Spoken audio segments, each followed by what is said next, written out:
Hey guys, welcome back. So water change, as I said, I promised I'll do a video on this just to show you what I'm doing, how I do this. It's just really straightforward. For those of you carrying buckets around, want an alternative to this. Many of you are doing auto water changes, which is great. For me, I'm in a flat, so I just don't want to risk it, and I don't own the property, so just FYI, that's why. I've turned this skimmer off. You want your skimmer off, ideally turn your heater off. My heater's in the back chamber in the tank and it doesn't drop below too far, so it's not an issue. You want to set your ATO, turn it off for that reason. And what I'm using here is this big water pump. I think these are for kind of ponds. They suck the water from the bottom, so they're brilliant. You've got a grid on here that you can change how fast you want it to come out. So sorry, from this you can move this to as much as you want over about a third of the way, halfway, because otherwise it can throw the hose at the top, because it kind of just sits in there, just like so. Just got some really long flexible tubing. So what I'll do is realistically, I would shut off the return pump and everything first. So what I'm going to do is just turn everything off here anyway. Just my two switches. We'll turn all these switches off. So I didn't really need to unplug this, but as soon as I turn the system back on, I just don't want the ATO going on at the same time. I'll turn my reactor off as well. I'll leave my lights on because it doesn't drain all the way down. It just drops a little bit. So you can see where the water line is. Sitting, just it was around here, and it will go to this mark here. We'll be taking out this much water. I believe it's just under 60 litres, and you can hear the tank at the top kind of coming off there, off the return downwards. So once this is done, we'll come back and we'll show you the next stage. So we can hear the rest of the water draining into the sump, and you can see that level there. It's a good idea to mark this up. I just used a Tipex pen here, so maximum mark, and then this way you know exactly where you're filling up to every time. You haven't got to do any guesswork in it. That's pretty much stopped. So what I'm going to do now is I'm going to chuck this big pump in, just got from, as I said, from Amazon. That's the, kind of see that there. It's a great little pump. We just drop that in the sump carefully all the way to the bottom. We will be plugging this in. It's plugged in, but we're going to not turn that on just yet. I'm just going to take you to the mixing station. Nothing glamorous, but for you guys mixing in containers, leaving it out you know, in your house, easier way for you. So this is the mixing station. Basically it's just a kind of an area that nobody's using, because it's behind a door in a kitchen, and this is always closed, so you never see this.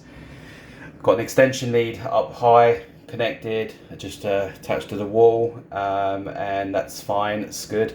This is always turned off when I'm not using it. The mixing station is a big vat with a cool lid that just turns into place, so when you made your RO water you can just store it there. I said 60 litres. It's really well made, this container. The only problem I wish is that the hole was bigger, so that I could get in there and scrub all the way down with to clean it out. I do clean this out every 2 weeks or a month, just with RO water and a brush, but it's quite difficult, and then just drain it out and make sure that's dry afterwards. We've got a heater in here and just a couple of pumps just moving the water around. This has been mixing for around 8 hours. We're just going to check the salinity now.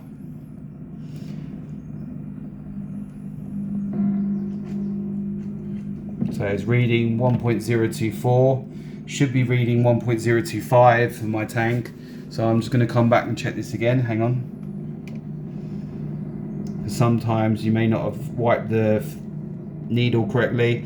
It's sitting at 26.1 temperature, so that's perfect for mine. I'm going to turn off the heater now and the pumps, and and just show you the next stage. Okay, so nothing glamorous. Literally, I've got a massive tubing here just into the toilet as my drain. The lid keeps the pipe from coming out the toilet. Used to throw it in the tub, but because it's salt water, realistically, I just want it out into the toilet area. It will just run into where the tank is, mind the step ladders, and then just straight into the tank. And this way, you know, it takes 2 minutes. Once I plug this in, this will rock out of here really quickly. There goes the water. And now we're gonna just go and check, just to show you. You can hear that. There you go, it's just running. It's not gonna back siphon because it's just hanging off the lip. And so once we're done with siphoning out that old water, this water obviously is going to go back in. And the way we're going to do that is obviously we'll keep that pump connected but turned off. We'll use one of these EHIM 800 compacts. We're going to plug straight on here, throw it in, and then back to the tank as it is already at the moment. So just from the toilet straight to this now, into there, and then that just reverses it. So easy way of doing water changes, guys. You don't have to lug stuff around. And this is a tiny flat, as you can see. So this is just by storage behind a kitchen door. You could have it in a wardrobe, but where it is in the kitchen, it's a lino. So if I spill anything, it's fine, and I can just mop it up as well. So guys, I'm going to show you the other side of it in a minute. So you can see now we're nearly down to the bottom here. And it's taken maybe like 5 or 10 minutes, not even that. Really handy to get one of these pumps that suck from the bottom. I would like to find a small one, like a really small one that I can drop in the back of the tank, just so I can suck out the detritus, but it would have to be a very small pump to do that, instead of trying to create a suction on the hose. Make sure you're always clamped onto the side, just in case this comes off. You can see this would come out and go all over the floor, which it has done before. So usually I do have a towel down here for this kind of thing. Ideally I want to get all of this water out of here, so I will just hold that on for a sec.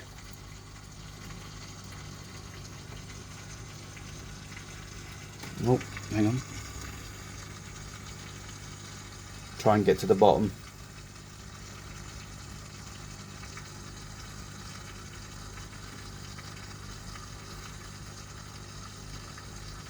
Yep, so we've drained all of that down, which is great. Really, you could give this a scrub, but I will do this next time. I've done enough. So we're just going to swap out the ends. We're going to leave this hooked on. It's just easier that way, and I'll show you what we do next. Okay, as we've connected now from where it was going into the drain or the toilet, I'm just going to drop this this EHIM, I think it's an 800, as I said, into the vat. A freshly salt watered mix. Make sure the temperature and the salinity is good. I'm just going to get that down to the bottom. Yeah, so we're all hooked up. It's draining now, so we'll go and check that out.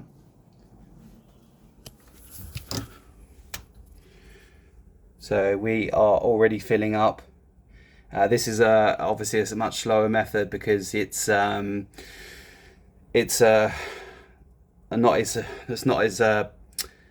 more pressure as the other pump, this main big pump. So it's just a small 800, but it will do the job, and just in time before the temperature starts to drop on the tank. Something to bear in mind if you're going to do a lot of maintenance. Make sure your heater is okay, but on a hot day like today, that's fine. So we'll come back once it's filled and we can just disconnect. Okay, so we've filled up to the mark as we said we were gonna. It's perfect. You pull the hose out so it's not going to back siphon back into the container. You do that beforehand, before shutting off the pump. Make sure you clamp it on. So it's a some advice. After I've done the water change and now the water level will go back to normal, I'm going to plug everything back in that we've kind of unplugged, and basically get this all started. When you turn back on, just make sure your skimmer is going to come on. So you're going to want to shut that off, because obviously it's going to overflow because it's at the wrong height. Wait for this timer. That's it, that's shut off now. And I will turn the pump off for the main wave maker, just purely because this is for the UV. That's the UV on. So now you're going to see obviously the main tank filling up, and then once we are done and it's all leveled out, we're going to put some of this in. This is really good product. I'm just going to show you what it is because I've been using this. So these little bio balls kind of thing, you just put them in the filter stock area. I'll put them in the second one because I don't get a lot more water in that one, only in the first one, and they will just help break down any nitrates and stuff like that, because it just basically helps with live bacteria, clears the water, improves. These are really good. I mean, these really do a good job. I've liked these. It's not sponsored or anything. Bought these out of my own pocket. I think they're around £15 or something like that. But every 3 or 4 months I'll buy a box and then just put like 4 in at a time. There is some directions on the back, but it's bacteria, so how wrong can you go? Guys, if you like the video, please like and subscribe to the channel.